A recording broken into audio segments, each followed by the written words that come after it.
They shouldn't have given you ashy blokes YouTube. Cursed be the ground,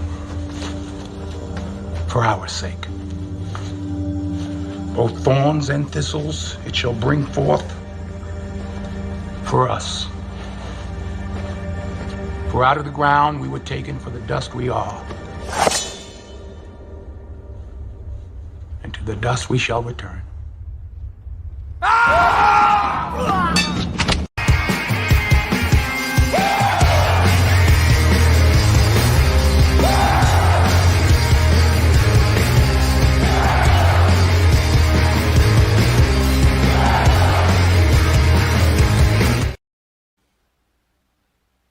You can't win, you can't break even, and you can't get out of the game.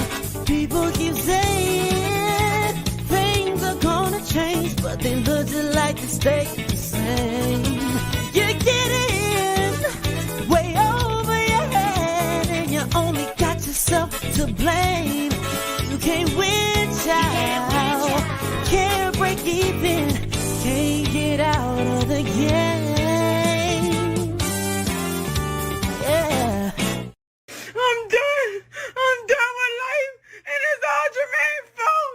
It's always Jermaine's fault. I'm done.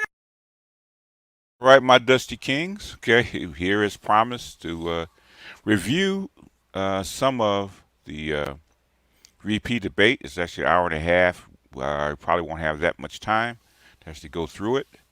But we'll go ahead and get started. There's a lot of stuff going on this week.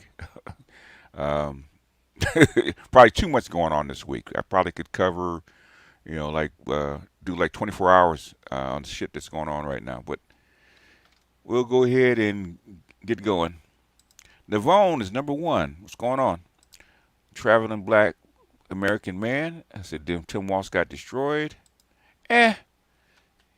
Instant Media beaming in on Dusty Transporter Pad number 7. Keisha loves Pookie and Ray Ray. Yeah, that's true. Keisha does love Pookie and Ray Ray. Those are guys in her class. Deport illegal aliens and radical feminism. Prevent World War III and possible nuclear war. Trump 2024. Yeah, you might be. I hate to agree with you, but you are probably right. I'm listening. What's going on? Adric, what's going on? Black men vote your interests. Every FBA ADOS guy I know had more money in their pockets when Trump was president. That being said, Trump 2024. That's probably true. The black man is God. Tim Walsh was as bad as Joe Biden was when he. No, he wasn't that bad. Not even close. Quentin, what's going on? Andre, what's happening? Alexander, what's going on? Oh, okay. Yeah, I mean, it's, that was my elevator speech for reparations. Gabar, what's going on? Eddie, what's going on? Trail, and Sauchi's a banker, so Sauchi knows what I'm talking about. So if Sauchi agrees with me, it's close to being on point. Trail, what's happening? Little Maple Leaf. Drury said somebody should punch Trump in the face live on air after the VP debate. Yeah, you know how she is, man. Cynical Optimist, what's going on? Titan Blooded, what's happening? Wolfbane, Johnny Anderson. Also, they're playing DeVry. It wasn't that bad. All-Star G, Kevin, what's going on? Free Agent Triple OG, Prince, Leon, what's going on? Scorpion Black. Willie R., what's going on? Deron, appreciate you for the $1.99. Mr. Snazzy, Kelvin, LAXT, what's going on? What's going on, Charles? I think Charles is doing that breakdown on qualified immunity, okay? Get it directly from the source. J3. Barry Little, what's going on? The Yo, what's going on? From Jackson, Mississippi, all right. Do they still miss Dion? Okay. Hold on. I got one for him. What's up, boss? You believe that? Hold on. Oh no. Do you believe that? Huh? Oh no. Yeah. Oh no. Come on. Do you believe? All the folks in Jackson. I hope you guys got your water situation straightened out. Pharaoh, what's going on? Paul? Bureau. Hey, Mr. Goodbar, what's going on? Oh, the thorns and thistles. Before you pull out the sword, hun Doc. Babu, what's happening? Barry, what's going on? Barry Little with the vote the bums out. All right. Hurricane Greg. Yeah, rest in peace to John Amos, man. Black America's favorite dad. The Black Toxic Masculinist, what's going on? Little Maple Leaf. J. Will. Age of Machines. NPRG. And Johnny and okay, Dion will certainly like that after beating UCF. Hey, you know what? He 3 more. He'll actually fulfill his quota. He's 4-1. He's got if he wins 3 more, basically he'll exceed expectations. Detroit 313. What's going on, man? All right, let's go ahead and get this started. Let's get the party started, okay? Hey, Doc, what's happening?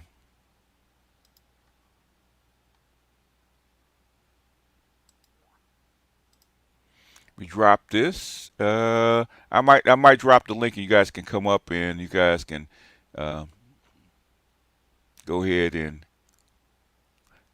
get your way in while it's running. Okay. CNN. And this is the debate. Put me down here and go. Largest attack yet on Israel, but that attack failed thanks to joint U.S. and Israeli defensive action. President Biden has deployed more than 40,000 U.S. military personnel and assets to that What's up, Al? region over the past year to try to prevent a regional war. Iran is weakened, but the U.S. still considers it the largest state sponsor of terrorism in the world, and it has drastically reduced the time it would take to develop a nuclear weapon. It is down now to 1 or 2 weeks' time. Governor Walz, if you were the final voice in the Situation Room, would you support or oppose a preemptive strike by Israel on Iran? You have 2 minutes. Well, thank you. And thank you for those joining at home tonight. Let's keep in mind where this started. October 7th, Hamas terrorists massacred over 1,400 Israelis and took prisoners.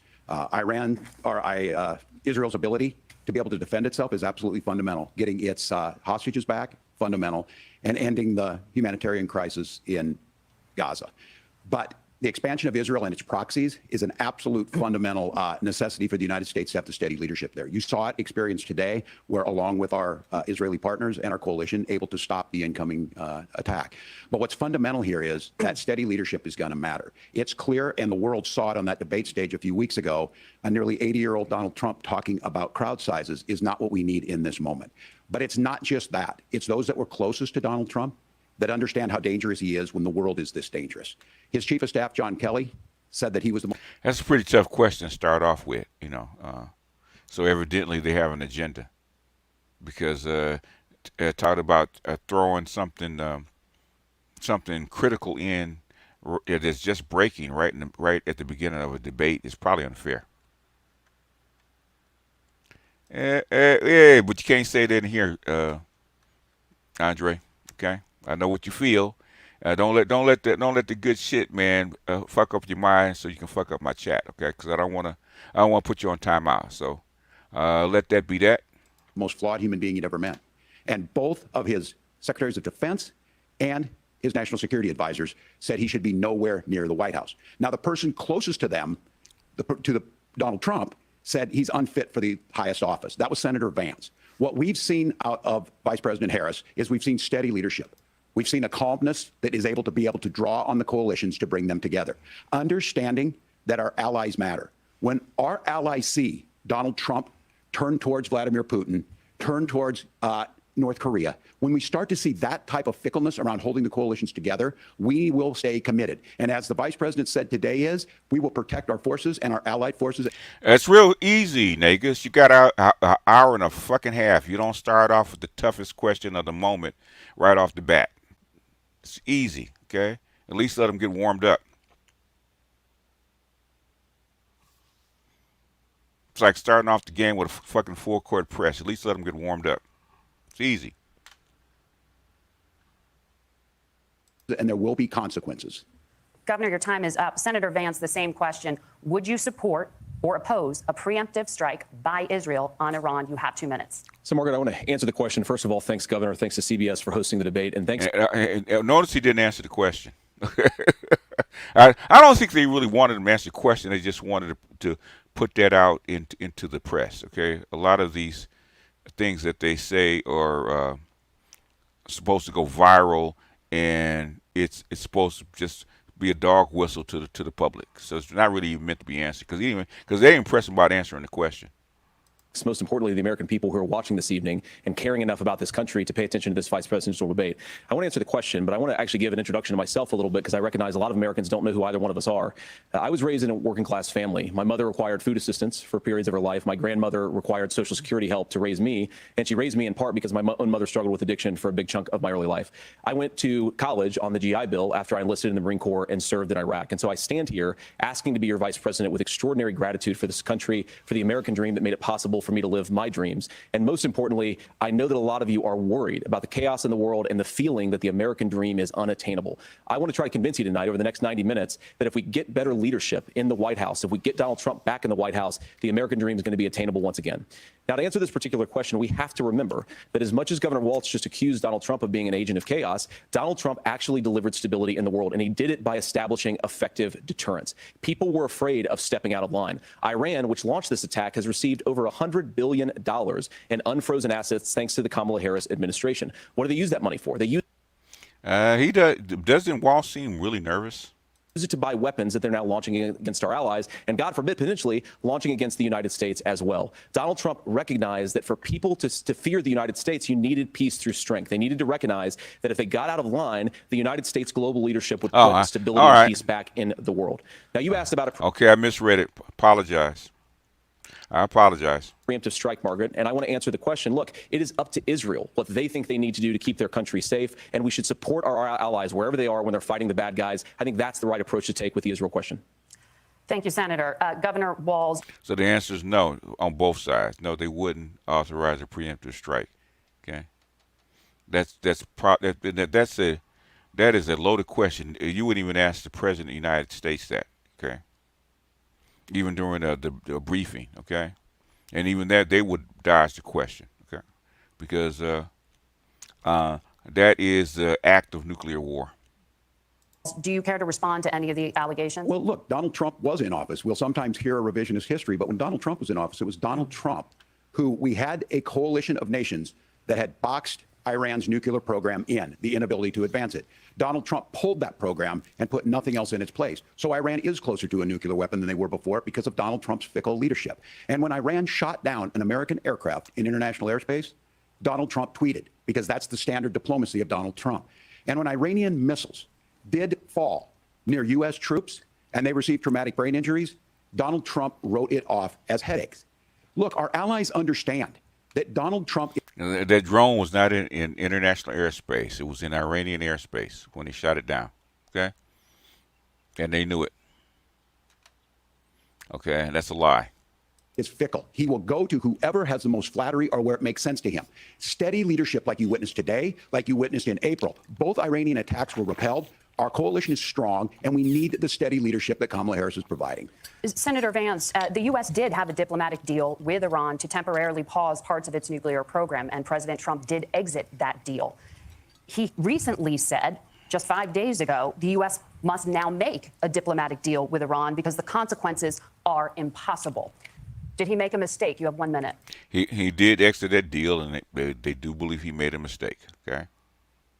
Well, first of all, Margaret, diplomacy is not a dirty word, but I think that's something that Governor Walz just said is quite extraordinary. You yourself just said Iran is as close to a nuclear weapon today as they have ever been. And Governor Walz, you blame Donald Trump, who has been the vice president for the last 3.5 years. And the answer is your running mate, not mine. Donald Trump consistently made the world more secure. Now, we talk about the sequence of events that led us to where we are right now, and you can't ignore October the 7th, which I appreciate Governor Walz bringing up. But when did Iran and Hamas and their proxies attack Israel? It was during the administration of Kamala Harris. So Governor Walz can criticize Donald Trump's tweets, but effective, smart diplomacy and peace through strength is how you bring stability back to a very broken world. Donald Trump has already done it once before. Ask yourself at home, when was the last time, I'm 40 years old, when was the last time that an American president didn't have a major conflict break out? The only answer is during the 4 years that Donald Trump was president. Gentlemen, we have a lot to get to. Nora? Margaret, thank you. Let's turn now to Hurricane Helene. The storm could become one of the deadliest on record. More than 160 people are dead and hundreds more are missing.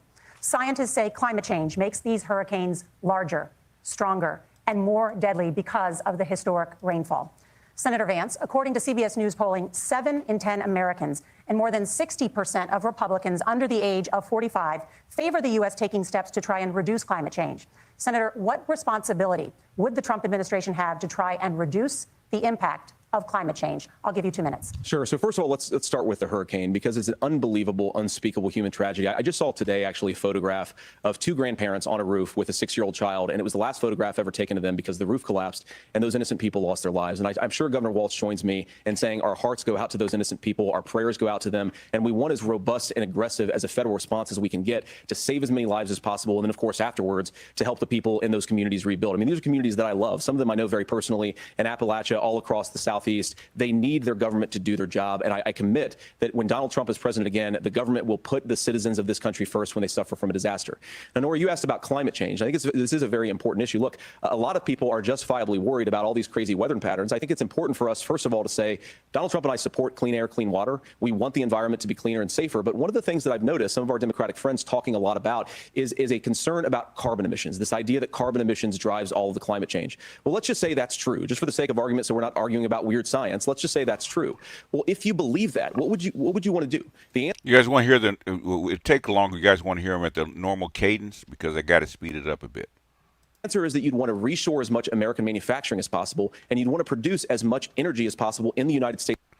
You thought Netanyahu was on trial? Not that I know of. Not that I know. I mean, there are charges pending that he's avoiding, but he's not on trial. So does that make me a hypocrite if I'm anti-migrant, vote Trump, then turn around and marry a Venezuelan woman? Okay. I think you're anti-illegal migrants. I don't think you are anti-migrants. Okay. If you married a Venezuelan woman and you brought her into the country, you're illegally bringing her into the country. Okay. She's not really a migrant. States of America, because we're the cleanest economy in the entire world. What have Kamala Harris's policies actually led to? More energy production in China, more manufacturing overseas, more doing business in some of the dirtiest parts of the entire world. And when I say that, I mean the amount of carbon emissions they're doing per unit of economic output. So if we actually care about getting cleaner air and cleaner water, the best thing to do is to double down and invest in American workers and the American people. And unfortunately, Kamala Harris has done exactly the opposite. He knows how to spin, that's for sure. Governor Walz, you have 2 minutes to respond. Well, we got close to an agreement because all those things are happening. Look, first of all, it is a horrific tragedy with this hurricane, and my heart. We're at 1.25, so unless you really wanted to go faster. So if you want it faster, we can.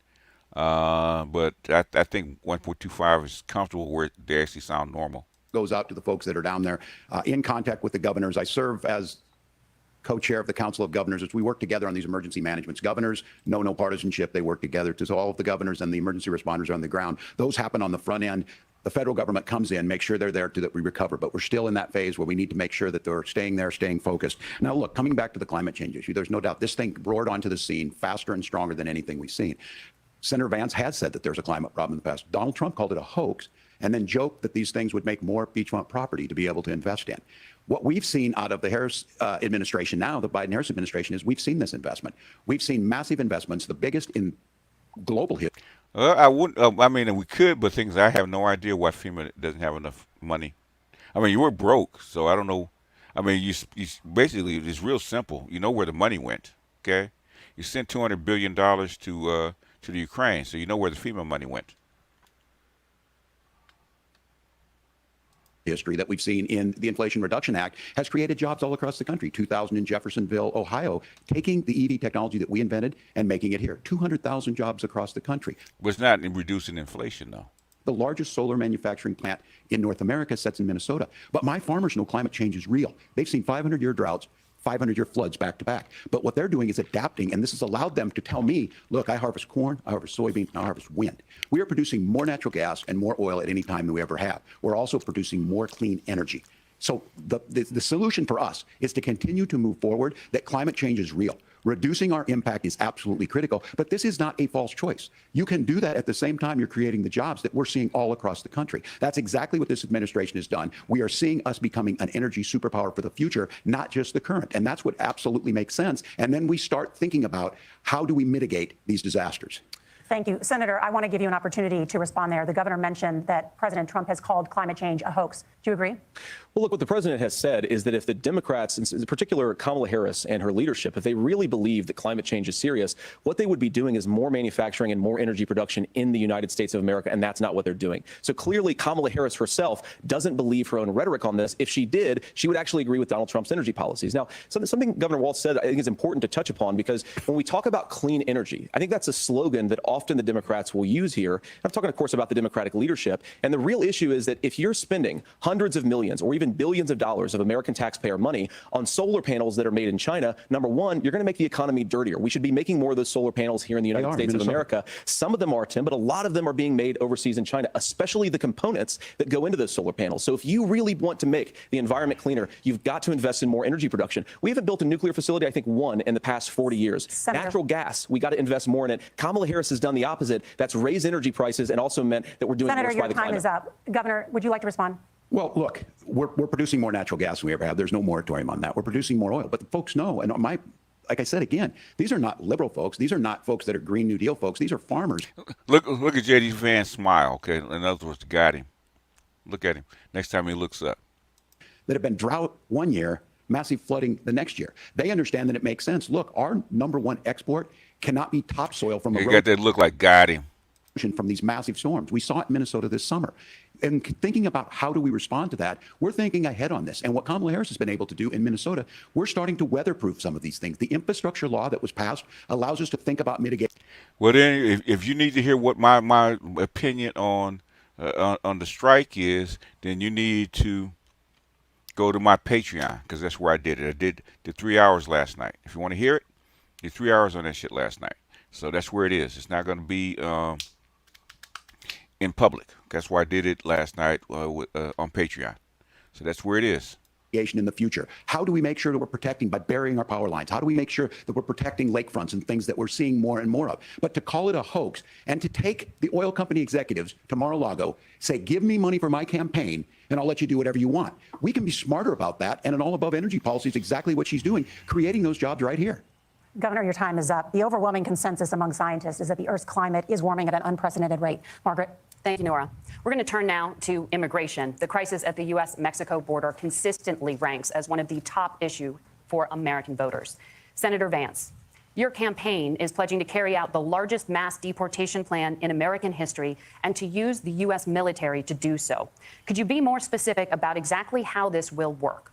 For example, would you deport parents who have entered the U.S. illegally and separate them from any of their children who were born on U.S. soil?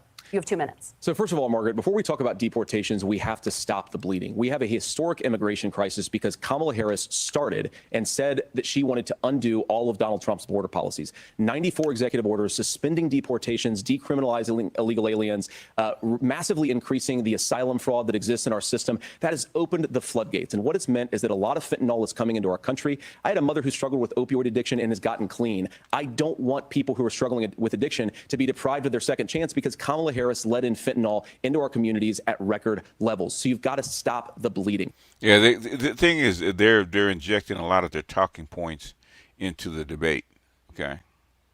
You've got to re-implement Donald Trump's border policies, build the wall, re-implement deportations. And that gets me to your point, Margaret, about what do we actually do? So we've got 25 million illegal aliens who are here in the country. What do we do with them? I think the first thing that we do is we start with the criminal migrants. About 1 million of those people have committed some form of crime in addition to crime. And he has said this before. You know, it's one thing that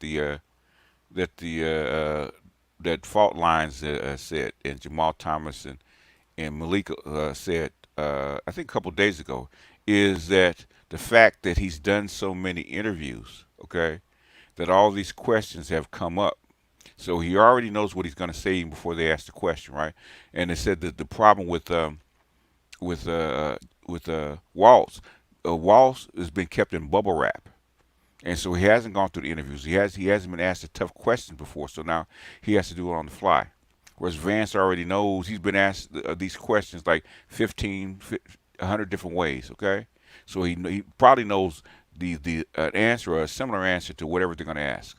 So that's how come he can answer this question about the migrants in like 30 seconds.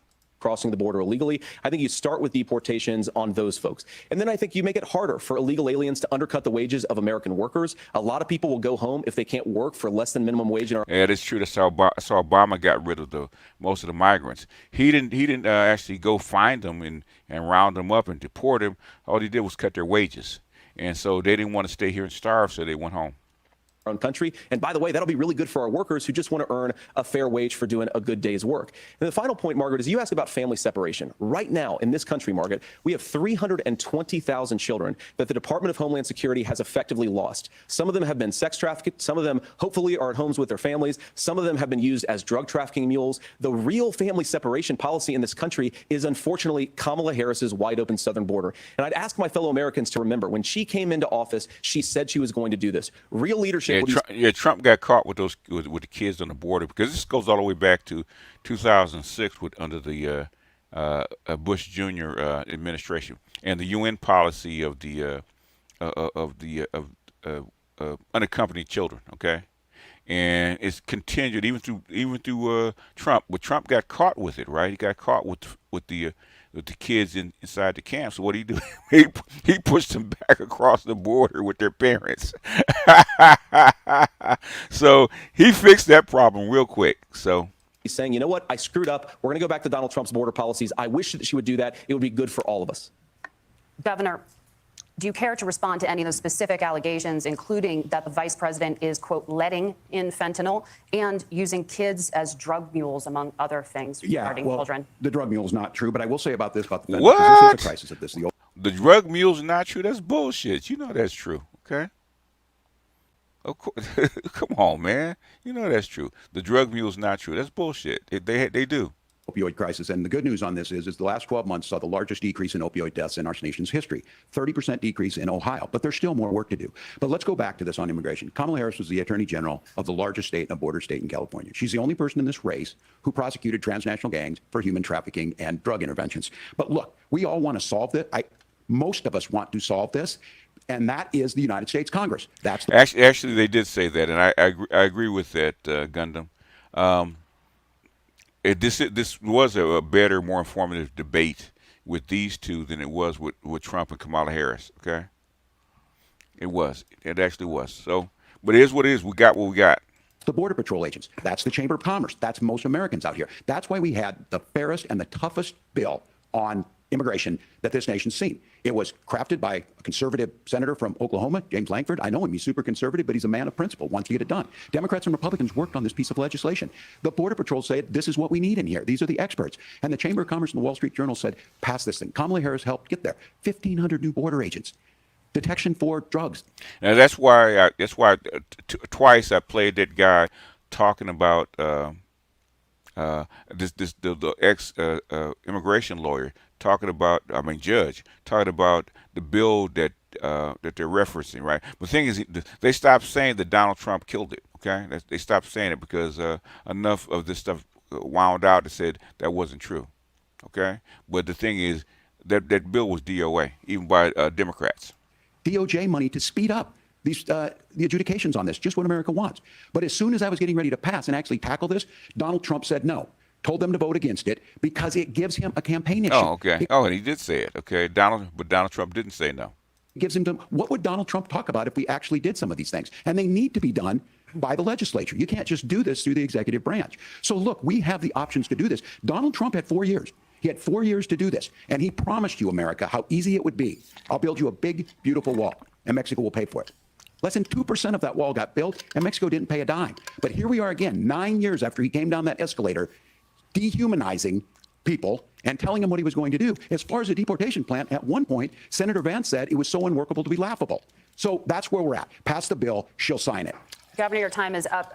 Senator, the question was, will you separate parents from their children, even if their kids are U.S. citizens? You have 1 minute. Margaret, my point is that we already have massive child separations thanks to Kamala Harris's open border. I didn't accuse Kamala Harris of inviting drug mules. I said that she enabled the Mexican drug cartels to operate freely in this country, and we know that they use children as drug mules, and it is a disgrace, and it has to stop. Look, I think what Tim said just doesn't pass the smell test. For 3 years, Kamala Harris went out bragging that she was going to undo Donald Trump's border policy. She did exactly that. We had a record number of illegal crossings. We had a record number of fentanyl coming into our country, and now that she's running for president, or a few months before, she says that somehow she got religion and cared a lot about a piece of legislation. The only thing that she did when she became the vice president, when she became the appointed border czar, was to undo 94 Donald Trump executive actions that opened the border. This problem is leading to massive problems in the United States of America. Parents who can't afford health care, schools that are overwhelmed. It's got to stop, and it will when Donald Trump is president. He's getting mad. You can tell he's getting mad. Senator, your time is up. Governor, what about our CBS News polling, which does show that a majority of Americans, more than 50%, support mass deportations? Look, we fix this issue with a bill that is necessary, but the issue on this is what happens when you don't want to solve it. You demonize it. And we saw this. And Senator Vance, and it surprises me on this, talking about... Look at the smile on his face, like got him. He said, this is too easy. Look at him, man. He's grinning like this shit is too easy. ...and saying, I will create stories to bring attention to this. That vilified a large number of people. He does look like Don Rickles. He really does. And I couldn't catch who he looked like, but he does look like Don Rickles. Okay, he does. Okay. I didn't consider that, but he does look like Don Rickles. We're here legally in the community of Springfield. The Republican governor said it's not true. Don't do it. There's consequences for this. There's consequences. We could come together. Senator Langford did it. We could come together and solve this if we didn't let Donald Trump continue to make it an issue. And the consequences in Springfield were the governor had to send state law enforcement to escort kindergartners to school. I believe Senator Vance wants to solve this, but... Well, being president, okay, number one, Kamala Harris aside, because she's a special case, okay? But president... them being president, could they have gone through the primaries and come out the other side? Walz and Vance, because Vance is fairly unknown, I don't think so. Okay, and Donald Trump has more. I think Donald Trump has more charisma than Vance. He's a little bit more likable than Vance. So I don't think they would have beat him. Now Kamala Harris is a different case. Okay. Don Rickles trending during the debate. He does, because I couldn't put my finger on it, but he does look like Don Rickles. By standing with Donald Trump and not working together to find a solution, it becomes a talking point. And when it becomes a talking point like this, we dehumanize and villainize other human beings. Tim, Governor, your time is up. Senator, I'll give you 1 minute, but let me just ask you the question first. The governor has made the point, and I think as a sitting lawmaker, you know that Congress controls the purse strings and any funding. So you have said repeatedly that Donald Trump would, through executive action, solve this. Do you disagree that Congress controls the purse strings and would need to support many of the changes that you would actually want to implement? You have 1 minute. Look, Margaret, first of all, the gross majority of what we need to do at the southern border is just empowering law enforcement to do their job. I've been to the southern border more than our borders are. Kamala Harris has been, and it's actually heartbreaking because the Border Patrol agents, they just want to be empowered to do their job. Of course, additional resources would help, but most of this is about the president and the vice president empowering our law enforcement to say, if you try to come across the border illegally, you've got to stay in Mexico, you've got to go back. Yeah, you probably do because he's smoother, okay? He is smoother. The thing is, he's not there yet. Back through proper channels. Now, Governor Walz brought up the community of Springfield, and he's very worried about the things that I've said in Springfield. Look, in Springfield, Ohio, and in communities all across this country, you've got schools that are overwhelmed. You've got hospitals that are overwhelmed. You have got housing that is totally unaffordable because we brought in millions of illegal immigrants to compete with Americans for scarce homes. The people that I'm most worried about in Springfield, Ohio, are the American citizens who have had their lives destroyed by Kamala Harris's open border. It is a disgrace, Tim. And I actually think, I agree with you. I think you want to solve this problem, but I don't think that Kamala Harris does. Senator, your time is up. Governor, you have 1 minute to respond. Yeah, well, it is law enforcement that asked for the bill. They helped craft it. They're the ones that supported it. That's because they know we need to do this. Look, this issue of continuing to bring this up, of not dealing with it, of blaming migrants for everything. On housing, we could talk a little bit about Wall Street speculators buying up housing and making them less affordable, but it becomes a blame. Look, this bill also gives the money necessary to adjudicate. I agree. It should not take 7 years for an asylum claim to be done. This bill gets it done in 90 days. Then you start to make a difference in this. This bill, an asylum claim to be done, this bill does it in 90 days. Okay. Yeah, it probably does, but there's a whole lot of other stuff that got done with it, that came with it. And you start to adhere to what we know, American principles. I don't talk about my faith a lot, but Matthew 25:40 talks about, to the least amongst us you do unto me. I think that's true of most Americans. They simply want order to it. This bill does it. It's funded. It's supported by the people who do it. And it lets us keep our dignity about how we treat other people. Thank you, Governor. And just to clarify for our viewers, Springfield, Ohio does have a large number of Haitian migrants who have legal status, temporary protected status. Well, Margaret, but thank you, Senator. We have so much to get to. Margaret, I think it's important because we're going to turn now to the economy. Thank you. Margaret, the rules were that you guys weren't going to fact check, and since you're fact checking me, I think it's important to say what's actually going on. So there's an application called the CBP One app, where you can go on as an illegal migrant, apply for asylum or apply for parole, and be granted legal status at the wave of a Kamala Harris open border wand. That is not a person coming in, applying for a green card and waiting for 10 years. That is the facilitation of illegal immigration, Margaret, by Thank you, Senator, for describing the legal process. We have so much to get to, Senator. Those laws have been on the book since 1990.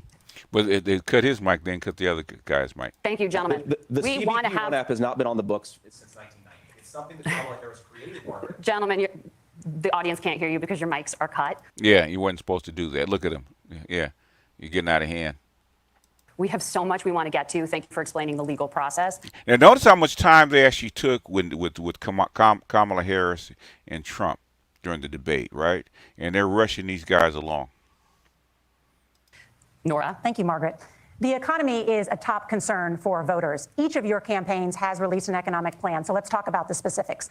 Governor Walz, Vice President Harris unveiled a plan that includes billions in tax credits for manufacturing, housing, and a renewed child tax credit. The Wharton School says your proposals will increase the nation's deficit by $1.2 trillion.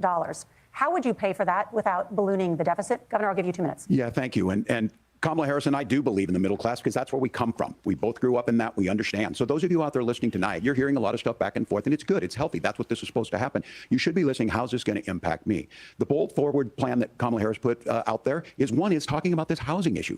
The one thing is there's 3 million new houses proposed under this plan with down payment assistance on the front end to get you in a house. A house is much more than just an asset to be traded somewhere. It's foundational to where you're at. And then making sure that the things you buy every day, whether they be prescription drugs or other things, that there's fairness in that. Look, the Yeah, he does a bit. I think it's the eyes.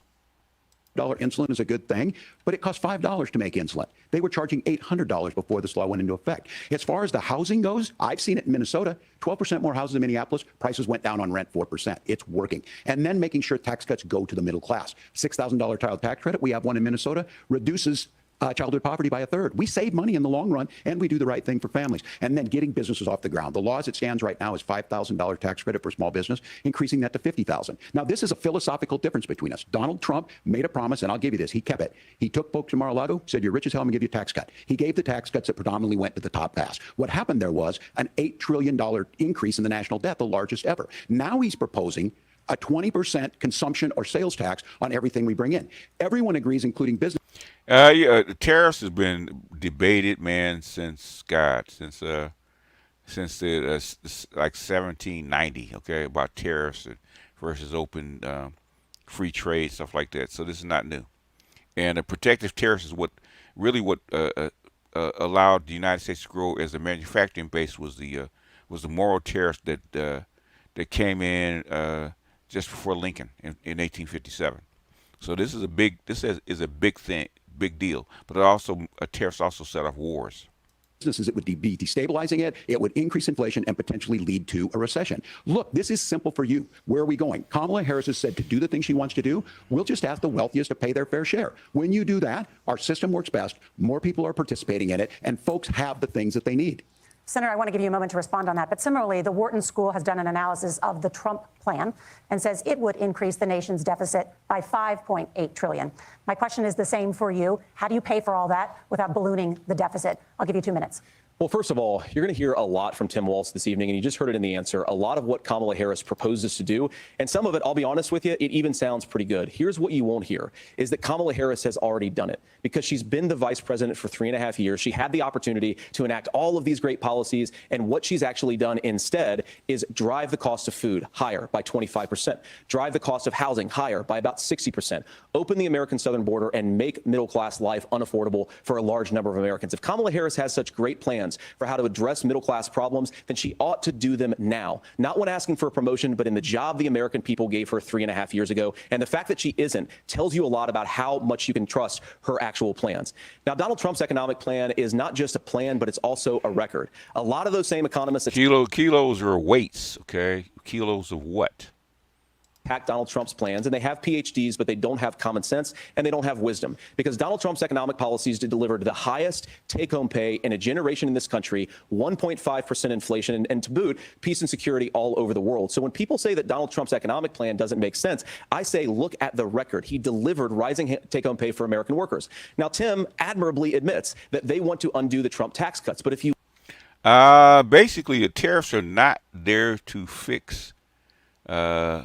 But the reason that you do tariffs is to force people to buy American products, American-made products, and force some of the companies that do business outside the country actually move their jobs back into the country. And then by them paying taxes, you would do what? Lower the budget.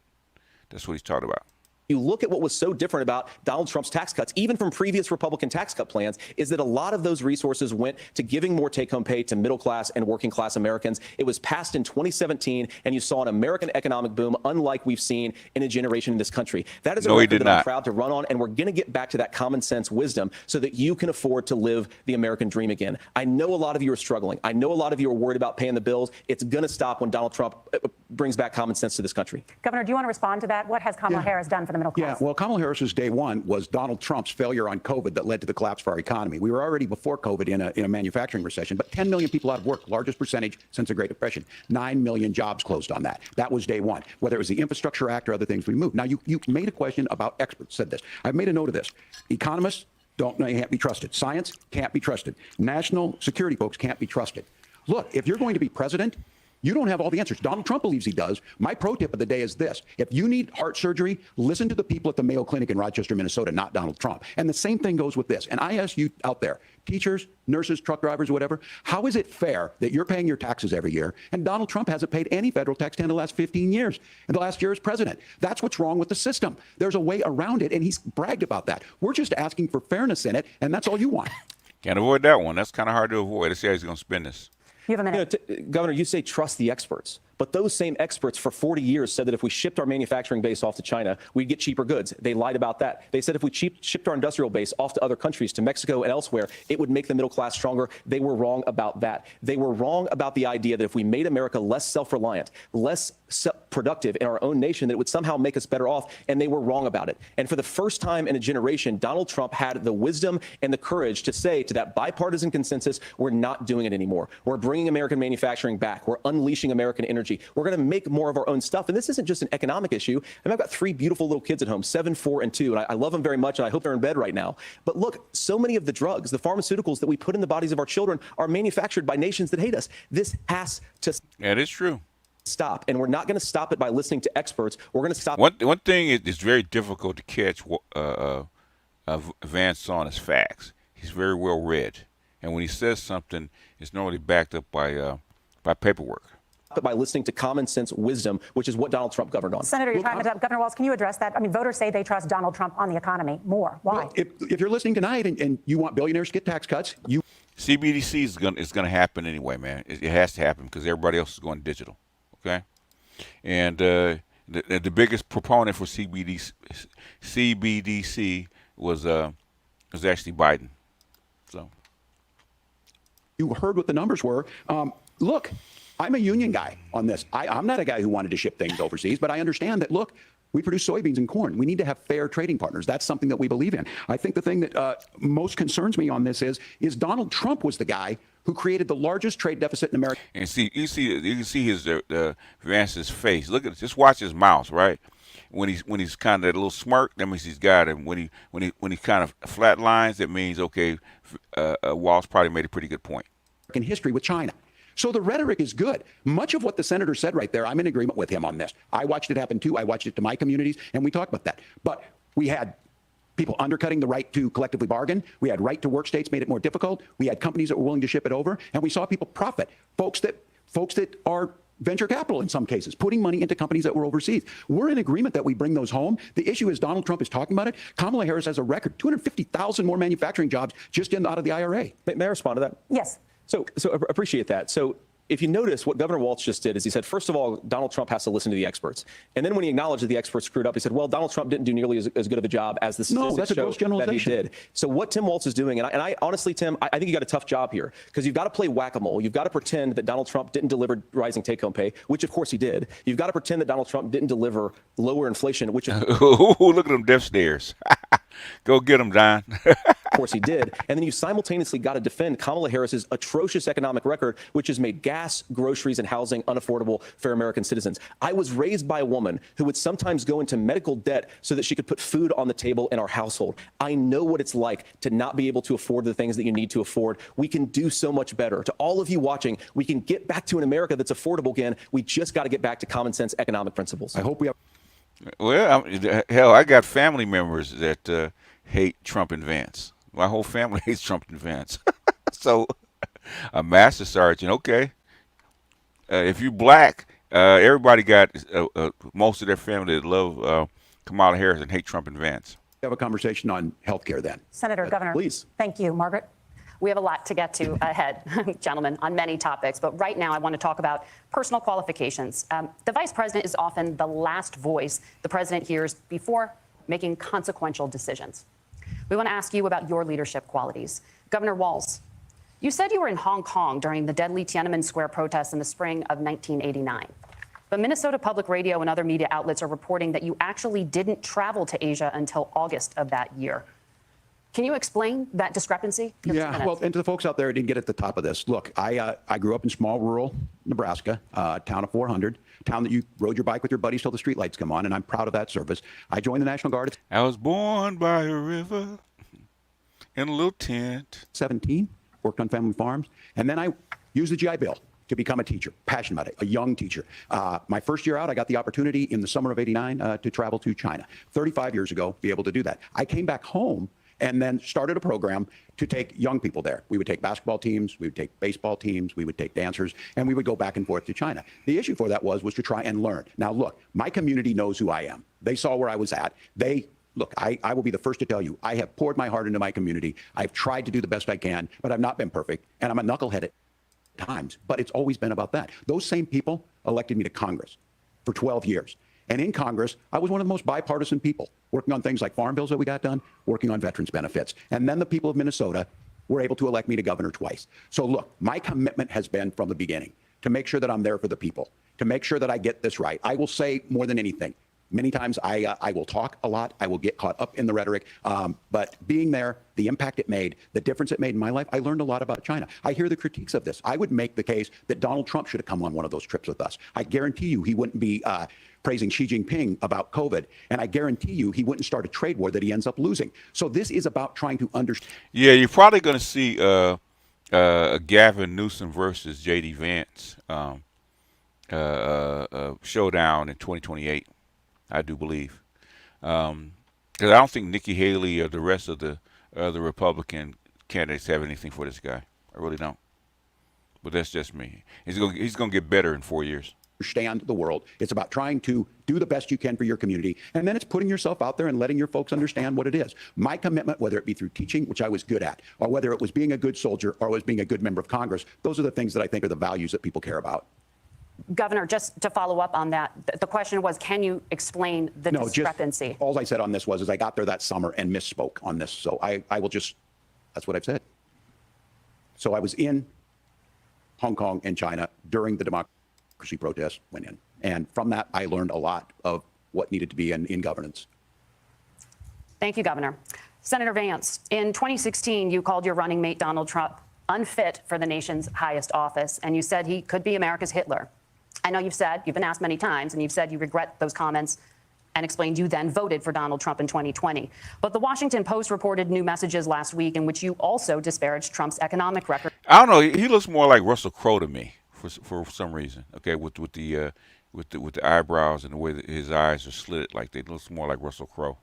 While he was president, writing to someone in 2020, quote, Trump thoroughly failed to deliver his economic populism.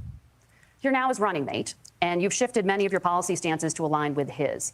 If you become vice president, why should Americans trust that you will give Donald Trump the advice he needs to hear and not just the advice he wants to hear? You have 2 minutes. Well, first of all, Margaret, because I've always been open. And sometimes, of course, I've disagreed with the president, but I've also been extremely open about the fact that I was wrong about Donald Trump. I was wrong, first of all, because I believed some of the media stories that turned out to be dishonest fabrications of his record. But most importantly, Donald Trump delivered for the American people. Rising wages, rising take-home pay, an economy that worked for normal Americans, a secure southern border, a lot of things, frankly, that I didn't think he'd be able to deliver on. And yeah, when you screw up, when you misspeak, when you get something wrong and you change your mind, you ought to be honest with the American people about it. It's one of the reasons, Margaret, why I've done so many interviews is because I think it's important to actually explain to the American people where I come down on the issues and what changed. Now, you pointed out the messages from 2020. Margaret, I've been extremely consistent that I think there were a lot of things that we could have done better in the Trump administration the first round if Congress was doing its job. I strongly believe, and I've been a United States senator, that Congress is not just a high-class. Well, yeah, Vance said he was a former fat boy, so yeah. Debating society. It's not just a forum for senators and congressmen to whine about problems. It's a forum to govern. So there were a lot of things on the border, on tariffs, for example, where I think that we could have done so much more if the Republican Congress and the Democrats in Congress had been a little bit better about how they govern the country. They were so obsessed with impeaching Donald Trump, they couldn't actually govern. And I want to talk about this tariff issue in particular, Margaret, because Tim just accused this of being a national sales tax. Look, the one thing, and you're probably surprised to hear me praising Joe Biden, but the one thing that Joe Biden did is he continued some of the Trump tariffs that protected American manufacturing jobs. And it's the one issue, the most pro-worker part of the Biden administration, it's the one issue where Kamala Harris has run away from Joe Biden's record. Think about this. If you're trying to employ slave laborers in China at $3 a day, you're going to do that and undercut the wages of American workers unless our country stands up for itself and says, you're not accessing our markets unless you're paying middle-class Americans a fair wage. Senator, your time is up. Nora? Thank you. Now to the issue of reproductive rights. Governor Walz, after Roe versus Wade was overturned, you signed a bill into law that made Minnesota one of the least restrictive states in the nation when it comes to abortion. Former President Trump said in the last debate that you believe abortion, quote, in the 9th month is absolutely fine. Yes or no? Is that what you support? I'll give you 2 minutes. That's not what the bill says. But look, this issue is what's on everyone's mind. Donald Trump put this all into motion. He brags about how great it was that he put the judges in and overturned Roe versus overturned Roe versus Wade. Okay. 52 years of personal autonomy. And then he tells us, oh, we send it to the states. It's a beautiful thing. Amanda Zaworski would disagree with you on it's a beautiful thing. A young bride in Texas waiting for their child at 18 weeks. She has a complication, a tear in the membrane. She needs to go in. The medical care at that point needs to be decided by the doctor. And that would have been an abortion. But in Texas, that would have put them in legal jeopardy. She went home, got sepsis, nearly dies, and now she may have difficulty having children. Or in Kentucky, Hadley Duvall, a 12-year-old child raped and impregnated by her stepfather. Those are horrific. Now, when God asked about that, Senator Vance said 2 wrongs don't make a right. There is no right in this. So in Minnesota, what we did was restore Roe versus Wade. We made sure that we put women in charge of their health care. But look, this is not where, if you don't know Amanda or a Hadley, you soon will. Their Project 2025 is going to have a registry of pregnancies. It's going to make it more difficult, if not impossible, to get contraception and limit access, if not eliminate access to infertility treatments. For so many of you out there listening, me included, infertility treatments are why I have a child. That's nobody else's business, but those things are being proposed. And the catch-all on this is, well, the states will decide what's right for Texas might not be right for Washington. That's not how this works. This is basic human right. We have seen maternal mortality skyrocket in Texas, outpacing many other countries in the world. This is about healthcare. In Minnesota, we are ranked first in healthcare for a reason. We trust women. We trust doctors. Senator, do you want to respond to the governor's claim? Will you create a federal pregnancy monitoring agency? No, Nora, certainly we won't. And I want to talk about this issue because I know a lot of Americans care about it, and I know a lot of Americans don't agree with everything that I've ever said on this topic. And, you know, I grew up in a working class family in a neighborhood where I knew a lot of young women who had unplanned pregnancies and decided to terminate those pregnancies because they feel like they didn't have any other options.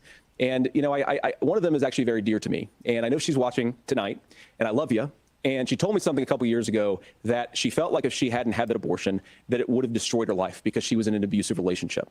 And I think that what I take from that as a Republican who proudly wants to protect innocent life in this country, who proudly wants to protect the vulnerable, is that my party, we've got to do so much better of a job at earning the American people's trust back on this issue where they frankly just don't trust us. And I think that's one of the things that Donald Trump and I are endeavoring to do. I want us as a Republican Party to be pro-family in the fullest sense of the word. I want us to support fertility treatments. I want us to make it easier for moms to afford to have babies. I want it to make it easier for young families to afford a home so they can afford a place to raise that family. And I think there's so much that we can do on the public policy front just to give women more options.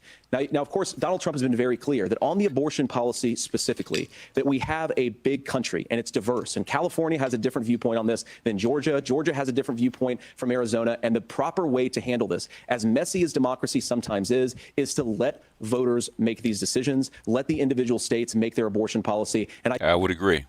I think that's what makes the most sense in a very big, a very diverse, and let's be honest, sometimes a very, very messy and divided country. Governor, would you like to respond and also answer the question about restrictions? Yeah, well, the question got asked, and Donald Trump made the accusation that wasn't true about Minnesota. Well, let me tell you about this idea that there's diverse states. There's a young woman named Amber Thurman. She happened to be in Georgia, a restrictive state. Because of that, she had to travel a long distance to North Carolina to try and get her care. Amber Thurman died in that journey back and forth. The fact of the matter is, how can we as a nation say that your life and your rights, as basic as the right to control your own body, is determined on geography? There's a very real chance, had Amber Thurman lived in Minnesota, she would be alive today. That's why the restoration of Roe versus Wade. When you listen to Vice President Harris talk about this subject and you hear me talk about it, you hear us talking exactly the same. Donald Trump is trying to figure out how to get the political right of this. I agree with a lot of what Senator Vance said about what's happening. His running mate, though, does not, and that's the problem. Governor, your time is up. Senator, let me ask you about that. He mentioned, I think, referring to a national ban. In the past, you have supported a federal ban on abortion after 15 weeks. In fact, you said if someone can't support legislation like that, quote, you are making the United States the most barbaric pro-abortion regime anywhere in the entire world. My question is, why have you changed your position? Well, Nora, first of all, I never supported a national ban. I did when I was running for Senate in 2022 talk about setting some minimum national standard. For example, we have a partial birth abortion ban in place in this country at the federal level. I don't think anybody's trying to get rid of that, or at least I hope not, though I know that Democrats have taken a very radical pro-abortion stance. But Nora, you know, one of the things that changed is in the state of Ohio, we had a referendum in 2023, and the people of Ohio voted overwhelmingly, by the way, against my position. And I think that what I learned from that, Nora, is that we've got to do a better job at winning back people's trust. So many young women would love to have families. So many young women also see an unplanned pregnancy as something that's going to destroy their livelihood, destroy their education, destroy their relationships. And we have got to earn people's trust back. And that's why Donald Trump and I are committed to pursuing pro-family policy. Okay. We only got maybe 5 minutes, but I'll post a link. Okay. You're late, sir. We're not going to be here forever. I said, you might have to join me tomorrow if you guys want to do the other half, because we're about halfway through. Policies, making childcare more accessible, making fertility treatments more accessible, because we've got to do a better job at that, and that's what real leadership is. Governor, your response. I'm going to respond on the pro-abortion piece of that. No, we're not. We're pro-women. We're pro-freedom to make your own choice. We know what the implications are to not be that. Women having miscarriages, women not getting the care, physicians feeling like they may be prosecuted for providing that care. And as far as making sure that we're educating our children and giving them options, Minnesota's a state with one of the lowest teen pregnancy rates.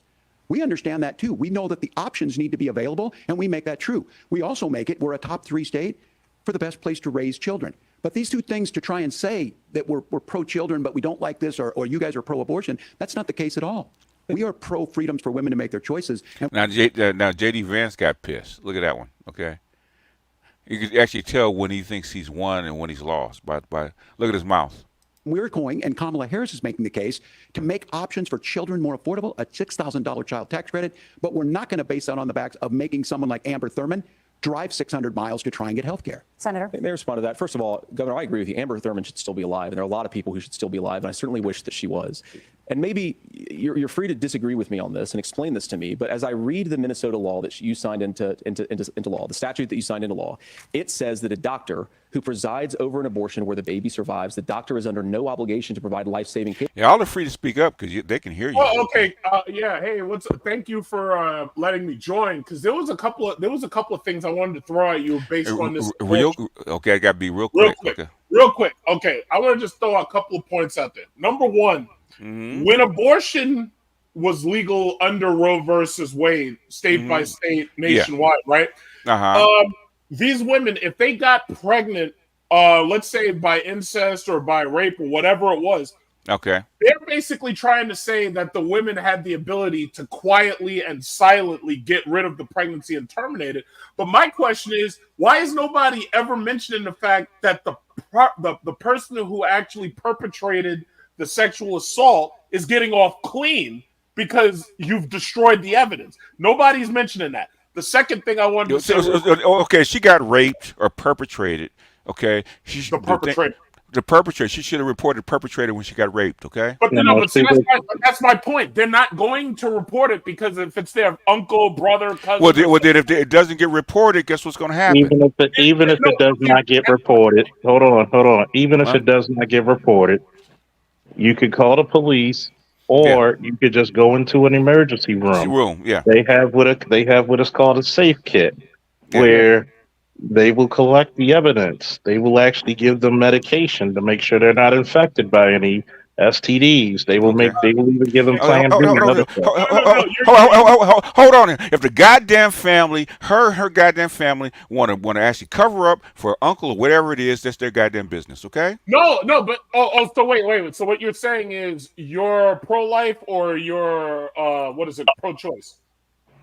I'm neutral. I don't care. Okay, well, if you're neutral, that's cool. I'm pro-life in this case. So I had 2 points. Number one was, as far as I'm concerned, if there's a rape or incest in this case, they shouldn't be able to simply quietly delete it, because the person who committed a rape or incest should be punished to the full extent of the law. That's number one.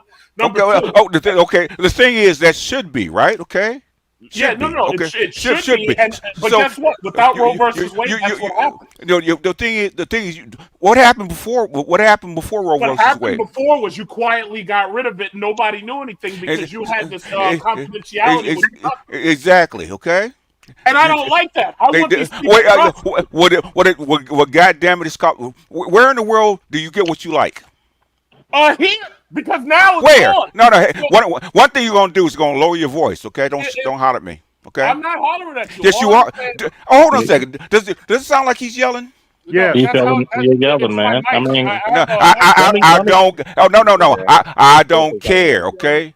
Do you talk to your kids and your boss like that? All the time, but it's not. No. Yes, you are yelling. No, this is not yelling. You're yelling, bro. Dude, you're yelling. All right, so second point that I wanted to make is... okay, calm down if you want to talk to me, because I'm not in the mood today, all right? Calm down. Take 5 deep breaths. Take a breath. The second point is what? The second point I wanted to make is, in these high schools, they're pumping these girls up with, what is it called? Abortifacient injections like Plan B and this stuff and everything. They're putting these kids in high school, right? Okay. So what they're basically doing is, in high school, by giving them these drugs, they're basically they're enticing these girls to ride the cop carousel when they're in high school, not even in college. So that means... Oh, so you don't have a problem with that? Okay. Basically, guess what? Okay. Guess what? Guess what the federal age of consent was before I think it was before the year 2020. Was it 2018? No, it's 12. Oh wow. Okay. So getting them started early, huh? No. Traditionally, when does a girl get her period? Somewhere around 14. No, somewhere between the ages of 12 and 14. Okay. Guess what? Guess what the age of consent is in Japan? It's probably, I think it was 12 or 13. 12. Guess what it is in the Philippines? The Philippines recently raised it because there was so many complaints. They raised it, I believe. What was it before? 16.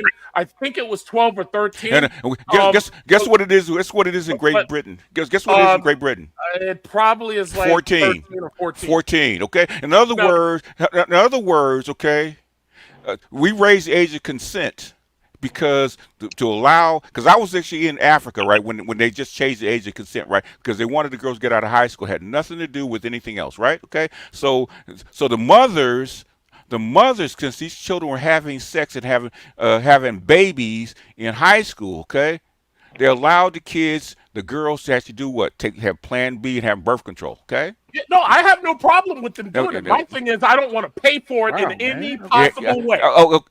Okay. I know you're passionate, okay? But you No. Hey! I know you're passionate, but you're gonna calm down, all right? Are you a Democrat? Oh gosh, really? Am I a Democrat? I'm just wondering. Are you Come on, voting man. for Kamala? No. Am I? You really want to know? Yeah. Amoral pragmatist. I'm an amoral pragmatist. I am a structural realist. I don't give a fuck. I'm a policy You're over voting for Trump. I am not voting for either one of them. Oh, okay. Well, no. Hold on. Who the fuck are you voting for? I'm voting for Trump. Okay. If you scream one more time, I will drop you like a bad habit. No, that's okay. I can do that myself. You're not the only one, dude. Calm down. Have a good night. Yeah, you have a good night. Jesus I Christ. mean, I'm not screaming. I was just talking. No. Okay. That's how I talk. Okay. Number one, guess what it comes off to us as? I don't even. I don't know. Honestly, if everybody's here on the panel is telling you lower your voice, guess what that means? You know what? Oh, I'm sorry. You know what it is? I'm a New Yorker, so what it is that we Why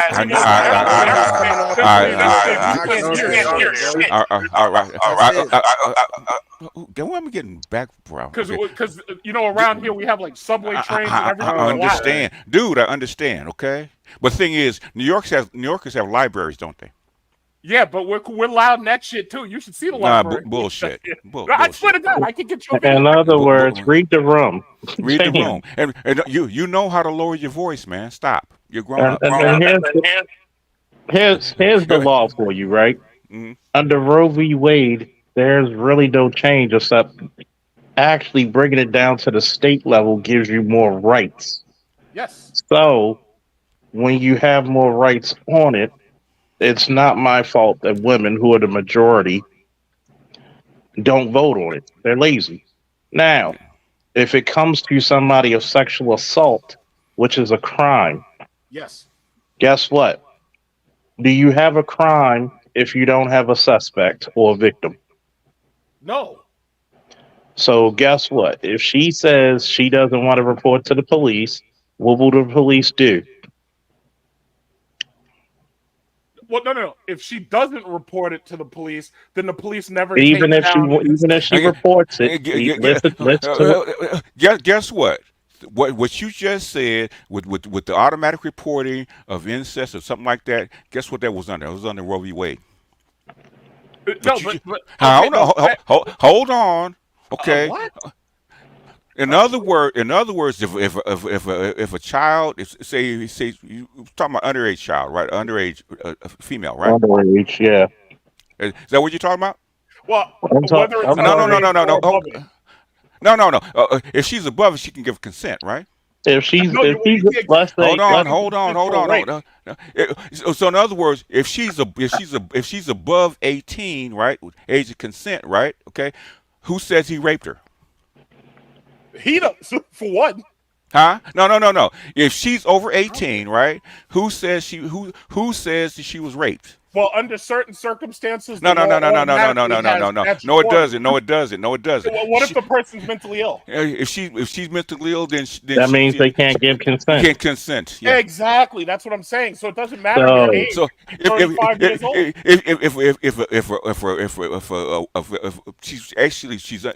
she's considered underage, okay? She can't give consent. If somebody that's not mentally capable gets pregnant, right, automatically they're going, this is only recently because of DNA, okay? Yes, exactly. So in other words, before that you couldn't do it, right? But that really all these laws like that came under what? Roe v. Wade. It didn't come up. Didn't exist before. Well, let's just understand something. First of all, Roe v. Wade is an opinion of the Supreme Court. That's number one. Number two, there is no right to abortion. It's not outlined in the Bill of Rights. That's number two. Number three, if they want to make it a law, then they need to have a constitutional convention, and I can promise you that'll never happen. In other words, the right to privacy and right to that's not right to privacy. Can I hold on? If you yell over me one more goddamn time, I'll drop you like a fucking bad habit. Because I let you talk. Okay? I allowed you because normally I don't do this unless it's like a open session. Okay? You off talking one more goddamn time, I will drop you like a fucking bad habit. Right? Okay? The right to privacy is in the Constitution. That's what Roe v. Wade was actually argued on. Okay? That's what it was. Okay. I'm sorry. When you're finished, I'm sorry. That's what they argued on. So basically, guess what if they bring it up as the Right to Privacy Act, because what your private effects and your body is right to privacy, right? Okay, that's what it was argued on. Okay, and guess what the Supreme Court is supposed to interpret that according to this Constitution. So it is there. Okay. Okay. Can I respond to that? Yes. Or are you finished? Okay, first of all, the 9th and the 10th Amendment basically say anything that's not enumerated in the Constitution is left up to the states. The Supreme Court had an opinion with Roe versus Wade. That is not a right. It's not in the Bill of Rights. It's not an amendment. It's not in the Constitution. It is not a right. So if you want to interpret it as a right based on the 9th and the 10th Amendment, that was the Supreme Court of that time that decided to interpret it under that opinion as a right. But here's the problem. Guess what? It's not a right. It is not a right to kill a living being. So if this person, whether you do the 9th trimester or whatever it is, if this person is old enough to be considered living, then no, you don't have a right to terminate their body. Even you don't have a right. You don't have that right. So the bottom line is they've taken it. Hold on, let me finish. They've taken it away. I'm glad they took it away. And if they want it to be a right, then they need to have a constitutional convention. No, they don't. No, they don't. Well, no. You're saying they don't. I'm telling you right now that they do. No, they don't. No, they don't. They do. You know why? Why? They sent it back to the states. If you want it, guess what? You voted state by state because it is that way in California. I don't think you understood. I don't think you understood. Rights are given to you by the state. Okay. The rights are enumerated in the Bill of Rights. No. But everything else is what? Everything else is enumerated by what? Your state. Yes, I understand that. Your state has a constitution, right? Listen, I understand that. But what they're trying to do is they're trying to make it a federal law. They're trying to make it apply to all of the states, and all of the states do not want it. Basically, guess what? It's a medical issue, okay? That's number one. Well, okay, well, hold on. God damn it. Okay. I can't tell when you stop, and I can't tell when you start because you start while I was talking, and I can't. All right. You know what? I am way over time. Okay. I'm way over time, and basically, they have argued this shit for the last 55 years. Okay, I was in middle school in 1971 when we first started arguing this shit. Right, everything you said has been argued over many times. Right, the Supreme Court has disagreed with you. The only reason that they banned it now is not because of an opinion. They banned it because white women are not having enough babies. And basically what they're saying is, what the Supreme Court's saying is saying that the federal government does not have the right to actually interpret what the states do. Okay? That's all it says now. Okay? States' rights. Now Congress has the right to pass what? Laws. Okay? Yeah. Yes. Just like they passed laws that you can't take fentanyl, or you can't smoke marijuana, right? Okay. I agree. Okay. Congress has a right to pass laws. Now, if Congress actually wants to get together and they want to pass this law, okay, and basically that's the same thing for the Supreme Court says. If Congress really wants a federal law, they have to pass it, which is probably going to be impossible to pass. Okay. I agree. So in other words, guess what? It's much easier to actually go state by state because 60% of your voters are female. If they really want it, they'll vote it in. I agree. That's all they're saying. So I don't know what all this kerfuffle is, okay, about abortion. But sir, what the kerfluffle is again is that the Democrats want to make it so that Roe versus Wade continues to allow unchallenged abortions, regardless what trimester it's in, across the entire nation. Okay. So my issue is they have a right to do it. No. They don't have a right to. Yes, they do. The federal government would have to impose that. They're not letting it happen. In other words, what are the odds of abortion bill passing the federal government, passing Congress? It depends what's in that bill. It's bullshit. What's the odds? This is why I started off by saying, in order to actually make it a true law, you have to have a constitutional convention. No, you don't. Yes, you do. No, you Otherwise, it's ad hoc law. No, it does stand up. That's why the Supreme Court was just able to overturn it, right? No. The Supreme Court interpreted the Constitution as it sat, okay? And they were right to do that. Thank you, Clarence Thomas. He was right. What I'm saying, it's 1972 when they did it. They interpreted because it set precedents. That's Clarence why. Thomas is the most because you can make laws. Oh man, stop with all that hoo-ha, man. You can make laws two ways: either Congress or your local state, Senate, or your local city council. Yeah. The second way is precedents. Is how you make your law. It's precedent. If you want to make a federal law, okay, then it has to either go through Congress to actually make the law, okay, and or a constitutional amendment, right? But constitutional amendments are very rare. So 3/4 of the House. Oh, I'm sorry, 3/4 of the House, 3/4 of the Senate, 2/3 of the Senate. Yeah. So in other words, that's almost impossible to do it that way. Okay. But this is what I'm saying. Hold on. Okay. The easiest way to do it, if Democrats really want it, okay, if they really want it, all it really is a fucking talking point, because it's not going to get passed in the Senate. Okay, it's not going to make it through Congress. That's number one. They know that, right? Okay, they know it's not going to make it through Congress. The easiest way for it to be done is at the state level. The Republicans have given up on it. If women really want to have abortions, okay, if they really want to kill their society, go ahead and vote it in. All he did was kick it back to the states. Now, if they really want it, they'll pass it, right? Because that's called states' rights. Okay, states have to be adhered in. They have to agree to actually pass the same constitution that it is. In other words, your state has to pass the same constitution. Your state has a constitution, the same thing as the federal government, right? And there's some things that the states can do that the federal government can't. And one of those things is give certain rights, okay, to their citizens according to that state, okay? Such as child custody, child support. So I don't know where all this other stuff came from, okay? I've been the first thing, because I went to a white school in 1971 when this shit first got fucking passed. Before this shit even got fucking passed, okay? I had to do essays on fucking abortion. This shit has been argued for the last 50 some odd years, okay? Last 50-some years, everything that you said, it doesn't matter, because guess what? Your legislatures, your senators, your people, and your Supreme Court, who interprets this shit, has disagreed with you, sir. So you can scream till the cows come home. It doesn't matter, okay? Well, I live in New York, so you already know that my state disagrees with me. But guess what? The Supreme Court is putting stuff forward that they ain't nothing they can do about it. What if they do that? Then everybody knows there's nothing you can do about it, okay? There we go. And the thing is, all with abortion, all they did was kick it back to the states. So basically, in New York, ain't nothing gonna change. Okay.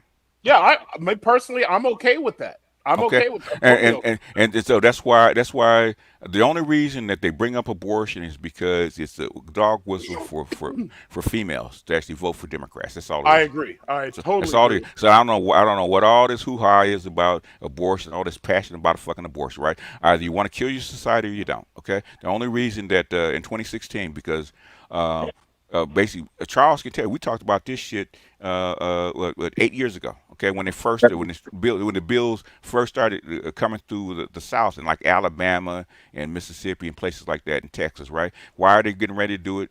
They're getting ready to send this shit to the Supreme Court for a challenge, right? And the reason that the Democrats are really not fighting for this shit, because they know the same thing we know, right? White women ain't having enough babies. And if you keep these, if you don't try to at least stem the tide by restricting abortion, you're not gonna have enough babies. And that's all it is. Okay, that's why I'm a fucking pragmatist. Okay, I go by fucking policy. Okay, and not party. Does it sound like I'm a Democrat when I was actually reviewing what they're doing during this debate? Well, I couldn't really tell what side you're on. Exactly, because I'm not on the side. Okay, no, that's fair enough. It's just that this is a binary choice Hey, when this election comes up. if you really want to get deep into politics, sir, you can come back. We can do this all day. I can have you up. We can talk about politics. No, brother, I can be back up. I'll come right back. Because this bullshit, we talk about abortion and this kind of shit is bullshit. What's really going on is going on overseas with nuclear war and the BRICS and your currency. That's what's really going on. This is nothing. Okay. You won't get an argument from me there. I agree with that. Because it ain't about party. Because guess who? The Prince of Darkness, Dick Cheney himself, is actually supporting Kamala Harris. I know, because Kamala Harris will be nothing more than a rubber stamp for Israel. I totally understand. No, it's not about Israel. It ain't about Israel. Well, you're saying it's not about Israel, but one thing I do know is when Trump was in there, they were terrified that this guy was going to take us to NATO. They were terrified he was going to bring NATO down. You realize that they passed laws that said a president doesn't have the ability to unilaterally withdraw from NATO because they're afraid that this bad. He doesn't. No, I mean, they recently did that because they're afraid of Trump. The thing is, he doesn't. But he still doesn't. Okay, a treaty has to be disbanded by Congress. Okay. Unless you have an agreement. An agreement, okay, like the JCP1 was an agreement, he could get out of that, right? Okay. Mm-hmm. NAFTA was an agreement, he could get out of that one, okay? No, I got you. I understand that. Okay, but a treaty, okay? Even what's his name? Eisenhower, he wanted out of NATO, right? But the thing is, Congress wouldn't go along with it. So I think all of these presidents really want out of NATO. The problem is that they don't. I really believe they don't. No, they don't. Because NATO forces their hand. NATO forces them. No, they don't. React No, they don't. There's a very good book called Gold, Dollars, and Power. Okay, why we're still in NATO? Because if we're in NATO, okay, to defend them and fund them, we control European policy. That's why. But the thing is, that's why I know you don't know enough about it. Okay. Well, you do realize why NATO was started in the first place, right? Yeah, you know why? Give me your 30 seconds. Why? NATO was started in order to stop the spread of the Soviet Union. Here's the problem. Now this excuse me. Well, I thought I had 30 seconds. Okay, you got 30 seconds. Go ahead. Yo, the Soviet Union no longer exists. The problem now is they're trying to lie to these moron voters, and they're trying to tell them that, Vladimir Putin's planning to bring the Soviet Union back, which is an absolute lie. They're saying the same thing about China. They're saying Xi is trying to spread China all over the Southeast Asia. Is. That's not true at all. That's a lie. And America spread that nonsense. It's called. Can I just finish the 30 seconds? You didn't. You actually got a minute. Okay. Let me put the timer up so you actually know because people say people think they only doing 30 seconds and they're like 2 minutes. Okay. Yeah. Oh, okay. Because I'm not JD Vance. I know how to stick to the timer. No, you don't. Yeah. Okay. No, you don't. I've been doing this shit a long time. Okay, there you go. I see the timer. So anyway, NATO was started in order to stop the spread of the Soviet Union. Now that the Soviet Union does not exist, there's no reason for NATO to exist except for America to keep on sending weapons and money over to Europe, i.e. Lockheed Martin, Northrop Grumman, Raytheon, et cetera, et cetera. Then they're talking about China, and they're saying China's trying to expand it to the South China Sea. That's not true. China is not trying to take over those countries. China's trying to use diplomacy and economics in order to gain leverage and foothold. There you go. Boom. In other words, you understand, Belton, you know how we run our empire? Okay? We go and take over countries? Yes. What country we actually take over? Basically Cuba. No, we didn't take over Cuba, okay? We still have an embargo with them. Did we? Okay. We control them. Are we doing feminist semantics or are we doing regular words? Okay, so I'll give you a better one. Iraq. Is that okay? We didn't take it over.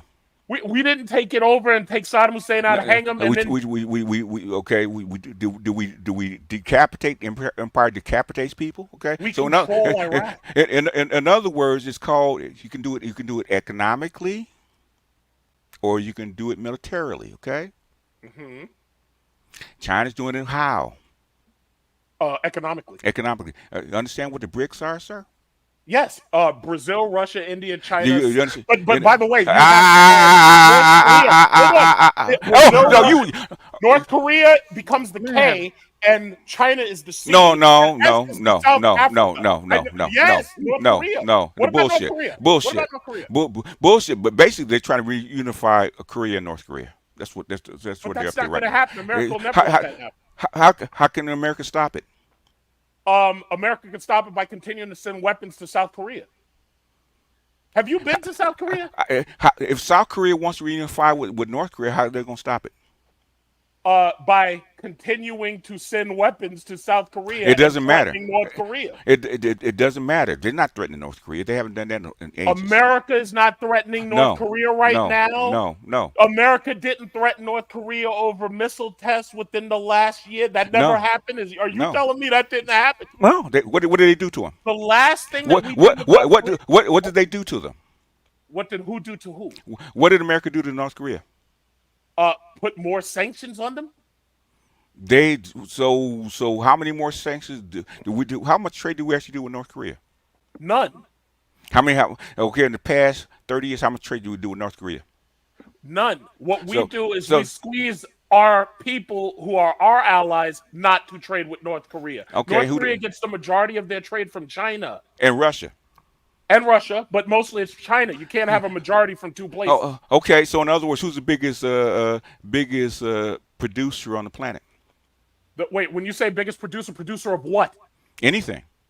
How are you going to say of anything? You got to say something. Who's the big? What? Okay. Now you want exact words now. You have to be exact. That means you have to be exact too, right? I will be exact. Okay. In other words, the biggest manufacturing person on the planet. Okay. Aren't they? Wait, biggest manufacturer of what? Of everything. Okay. When you say everything, what are you talking about? And also, so what we going down to Tiddlywinks or something? Are you saying biggest producer of weapons? Who actually has the biggest manufacturing base on the planet? China. Okay. So why did North Korea need to trade with the United States? North Korea was not allowed to trade with. Why? No. Answer my goddamn question first. Okay? I'm answering your question. No, you're not. No, you're not. No. Hold on. Do I have to mute your mic or something? Okay. Even if you mute my mic, it's not going to change the fact. No. What was my question? Your question was, who's the biggest producer? No. Why does North Korea need to trade with America or their allies? Because America stops other countries from trading with North Korea. So in other words, basically, if you have the biggest one of the biggest food producers and energy producers on one side, and the biggest manufacturer on the other side, why do you need to trade with anybody else? Because we're starving them. How? With what? By making all of the other people who ship things not being allowed to ship it to North Korea. Are you kidding me? Okay. What you starving them? How? By not letting other people trade with North Korea. If Russia produces food and a whole bunch of other stuff, right? Okay, and most they trade. Of the food Hey. You don't like the truth, do you? No. You don't like it, do you? Okay. You really don't like it, do you? In other words, who's the two biggest wheat producers on the planet?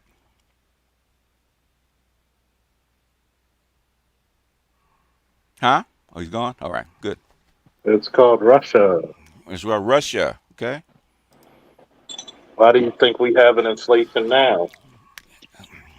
BGS, you got to bring him back. The BRICS is going to be a cage. Get the fuck out of here, dumbass. Anyway. Yes, you had to bring him back just for entertainment, man. We took over Cuba. When? We embargoed Cuba. Was that taking over Cuba? No. Okay. We threatened North Korea. Okay, where? When? And oh boy. The only time we threatened North Korea, okay, and I'll tell you, is when they sent Bill Richardson and put him on an aircraft carrier and sent him over there to stop South Korea and North Korea from going to war. It's the only time we ever threatened them. He said because they were getting ready to nuke Seoul. And he said, I got 2 subs and I got an aircraft carrier out there ready to drop nukes on you if you nuke Seoul. It's the only time they ever threatened them. and they meant it then, and everybody backed the fuck down. Okay.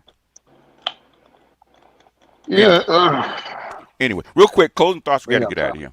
Yeah. I think when you think that somebody's just gonna openly say they got R-worded when they're a teenager or a kid, just Mm-hmm. unrealistic. And we know that they're a family and people that protect people and just try to, the deal. Yeah. So it's like, come on, bro. Yeah. All You these can't feminists. imagine that every woman just has the confidence to come out and say, I, and point the finger at the person or whatever. and he's saying, well, you're destroying the evidence when you do this, that, or third, and stuff No, like they that. don't. No, they don't. They have it. Oh yeah, They yeah, keep yeah. it. You can't keep the They fetus and keep stuff it. like It's called a safe kit. that. Yeah, it's Yeah. called a safe kit, and plus you Ask can. me how I know. And DNA evidence is really very recent, Oh, so I don't know and where he and gets all this stuff from. and as soon as they see that similarity in DNA that they know it's like an uncle, a brother, or Yeah, your father, yeah, they coming for you. yeah. They're coming for you. Yeah, and that was under Roe v. Wade, and all this stuff was actually passed after Roe v. Wade. Is because before then, the guy, whether the guy they knew the guy or not, they got away with it. Okay. And as far as about with our word, okay, for an adult, okay, if she doesn't report it, then it's not what, Charles? It's not a crime. It's not a crime, okay? I said, well, what if she's he put out all these other things like, oh, what if she's retarded or something like that? Well, she can't give Then it's consent. a crime. Yeah, Yep. yeah, It's simple put. That's why I said you need to have a filter. You yeah. gotta be like M. Bison. You gotta have three other guys before they can speak directly to you.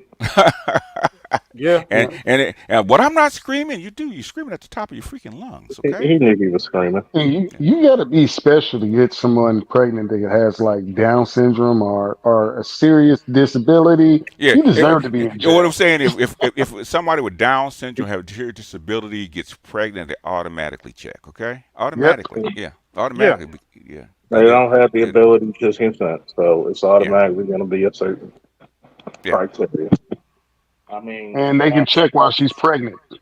Yeah, that I'm seems like an arguing. extenuating situation. I'm More than arguing anything. with a guy. I'm arguing with a guy when I actually did cases on this shit. Really? Okay. Passport bro, I'm getting ready to go. Why should I let you back up, man? Really? Okay? Because half the shit that you said had made absolutely no fucking sense, right? You have no idea what the bricks are or what it's about. When it was formed, I've been doing this shit for like 25 years, okay? Even before the bricks were actually named, okay? I know exactly who the bricks are, and basically, it'll be another S, which is Saudi Arabia, which is the crown, not the crown, but saying is one of the major pieces. North Korea is not, okay? I don't know why you named North Korea, the K, okay? As far as bricks are concerned, okay? But Have a good day, man. I'm all out. right, all right, Yeah. all right. Anybody else Uh, closing thought? Charles, I need to holler at you about some changes in transfer laws in Maryland. And I don't know when you're gonna go live, but if you're gonna go live, just Yeah, I set know it he's in so the I see it. lobby. I'll let him. I can see Uh, him. uh, I'll go. I'm going live later tonight, talking Cool. about All this right. immunity stuff and also what's an assault rifle, since it's one of those major things you hear Okay. when it comes to voting and people don't know how to open up a book. Yeah, yeah, yeah. Yeah. So. Uh, I don't Oh, know. I mean, I don't know why people argue this shit, man. I said I've been arguing this abortion shit, man, for over 50 years, and basically, you know what it is, okay? Of all the iterations to it, so I don't know. There's no. They just call it a right. That's not really your right. You Yeah, bitches ain't having babies. That's all. that's all it is, and they can actually revoke rights, okay? Okay, just like gun rights, they can restrict your rights, okay? They can, okay? They yeah. can. They can supersede, but they can never undermine the Constitution. That's true, Yeah. okay? That's why they call it, constitutional protections are different. Even under certain circumstances, they can actually bypass that shit. So, Yeah, it's called. yeah, It's called. It's called martial law. martial law, or imprisonment, all kind of other kind of crap where they can actually bypass your so-called constitutional rights. But it is what it is. But it's, Uh, it's a slippery slope. Oh, everybody catch me later when I go live. All right, Cool. I'll okay, be there because I gotta holler at you. all right, all right, all right. Closing thoughts, sir. My closing thought is we need that guy back. I was entertained, He's man. right there. The thing is that the thing is, I'm trying to relax and I Yeah, don't want to get heated. Okay, if you want to yeah. have a calm discussion, I know what the fuck I'm talking about as far as bricks. I've been doing this shit for 20 years. Okay, and I know what bricks are. I call China's plan. I was actually on my. You were actually with me on my Patreon, right, with Dr. Marifa, right? We've been following this shit for since 2003. Okay, before they were even called bricks, before they even came up with Belt and Road. Okay, we've been tracking these people. I've been tracking China since '94. Okay, so it's not something that I don't understand. Like I said, the only time that the United States ever threatened North Korea was when 2010 when when basically South Korea is actually going to invade North Korea and go to war with them, right? North Korea said we'll bomb Seoul. And then that's when United States and Bill Richardson stepped in and said, "Hey, we will nuke your whole country if you left that nuke in Seoul." Okay, it's the only time they ever threatened them. I mean, they talk, they're saber rattle, but that's not threatening. And the reason they don't really threaten North Korea like that because they got a big brother called China. And if you threaten, if you actually want to go to war with North Korea, you got to go through China. Everybody knows it, and probably Russia too. Same thing. The same reason people don't jump on Israel like that is because Israel's got the big brother called the United States. Anyhow, closing thought, passport, bro. Yeah, as far as BRICS goes, I count North Korea because North Korea is a proxy state of China itself. So that's the reason why I put K in there as North Korea. I could have put NK. Is North Korea part of BRICS? No, North Korea is not officially part of BRICS, but I added it. You added it. But how about Iran? How about Saudi Arabia? How about Oman? How about a couple of others? Okay, that joined BRICS. That Iran part is of BRICS. not officially part of it. It is officially part of BRICS. Yes, it is. Well, they didn't say that. The If you look up 2020 BRICS, it says I is India. I is India. But the thing is, go look at Wikipedia, sir. Yeah, if you look at Wikipedia, it says the I is India. The original BRICS were what? Brazil, Russia, India, China, and they added South Africa in 2010. Okay. Now it's a bigger organization, right? It's BRICS Plus, right? Okay. It's BRICS Plus. North Korea is not anywhere in that equation. Okay. It's not even big enough. You probably would add Nigeria before you added North Korea. You know what? If you do have another show or whatever, because I heard the dude who was before me, he was saying that they want to, talk about the assault rifle thing. I think honestly, it's time. So you're Morgan right now. What are you saying? Oh, I'm sorry. Can you hear me? Okay.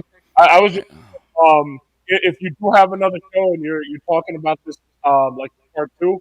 Yeah, then I'll come back. But overall, I'll just say real quickly in closing, I thought this this vice presidential debate, I thought it was way more civil. And honestly, when you look at those two people up there, Vance and this other guy, all of a sudden, Waltz. Yeah, when you look at them, they actually look like they're the people who should be running for president. Meanwhile, Kamala Harris and Trump are basically jokes. But George Carlin always said, this is the best you could do, folks. So that's just what it is. We eliminated everybody else, and these are the people you put forward. That's all you got. In other words, Trump didn't even campaign, right? People wanted Trump. But no. He did campaign. He did. Trump virtually did not campaign because he on the trial. Basically, he didn't do any debates. Okay. Some people would say that the trial was his campaign. Okay. Are we going to mince words, or what are we going to do? Well, I'm just saying, a lot of journalists. Are we going to mince words or what? And answer my question, okay? In other words, he didn't even campaign, right? People wanted Trump, okay? That's why he didn't have to campaign. Well, we're going to find out if they really want him on November 1st. The thing is, what did he say at the end of NABJ, right? What did he say? If you like me, I'll win. If you don't, I won't. There you go. Point blank, period. Okay, but Trump didn't campaign. People actually want Trump because he has a personality, right? Do you want him? Huh? I don't. I prefer him over what's going on right now. because of a whole host of reasons. Okay. All right, fair enough. That I want the same thing. We just want different reasons. And it was different reasons. That's all. Thing is, do I like Trump? Not particularly. Okay. But thing is, I love him. I love him. Oh, see, that's why he didn't have to campaign. Exactly. And so in other words, he is the best they can do because you guys actually want him. J.D. Vance is not ready yet. But J.D. Vance and Walsh are much more polished. But polish doesn't always get you elected, does it? Exactly. Okay. And if you go look, if you look back, I actually did a video on the first debate about we can do better. They're not the best you can actually present. But the thing is, that's what y'all want, okay? You guys want this guy, okay? And the other reason, the powers that be want Kamala Harris in office. But I called this shit like 2.5 years ago. I knew this was going to happen. All right. All right. Well, folks. thanks for letting me up. You have a good night, and I'll Right. join you. I'll join you next time so I can test out my new mic on you. Okay. Well, I noticed the volume went down, so I appreciate that. It really didn't. It's I try not to yell at it. Well, you try not to yell at it. Oh, interesting. This is not me yelling. Believe me, it's not. Oh, and I know. Well, the thing before this is like half of the volume of what it was before. Okay. Yeah, I'm sorry. I had too much coffee. So it wasn't just us, was it, Leon? Wait, wait, hold on. What type of passport bro coffee from what country you got, man? Oh, I've got coffee that I just came back from Bali and Singapore. I got some of that Kapiluwak. I got that rat cat shit coffee. Okay. That stuff will fuck your nerves out. Okay. No wonder you come in all hyped and all doing the headstands and spinning on You your got that goddamn head. A1 but equal in that coffee. Anyway, let me jump out of here, y'all. All right. Good night. Good night. All right. Peace out. All right. We play my outro. Go ahead, Pookie. Oh yeah, I was just gonna ask, like, what is the big deal with this presidential election? Like, this shit, their impact is not even localized enough to affect your personal life. So it's like, Tell me, this presidential election, really? yeah, everybody's got like their own their own ad. So migrants coming in, taking your jobs and money is not localized. I mean, yeah, it's not, but like I'm saying for the majority. So they're spending $200 billion of your federal money overseas instead of into programs that can help the homeless and people that need help and students and whatnot. That's not localized. Haven't they been doing that shit for years though, PG? That's all I'm saying. What I'm saying is, whether they've been doing for 6 months or 60 years, is still localized. So you saying it has like a local? I'm asking you, and now you answer my question. Don't ask me a question. It's not localized. Does it affect you? Yeah, I say that affects you to a certain extent, but I still don't think like the economic policy that they put forth that doubles your food prices and your housing prices doesn't affect you locally. I see what you're saying. But my thing is this. So if they make a mistake and you have a nuke dropped on your head, it doesn't affect you locally. No, okay, yeah. In that extreme situation, yes. Yeah, very extreme. And you don't know how close we came to that extreme situation over the past year, okay? Fair enough. That's all I say. So in other words, that is why it is so important, not just here, but all the way around the world, okay? Okay? All right. All right? It's okay. All right. Yeah. All right. All right. Peace out.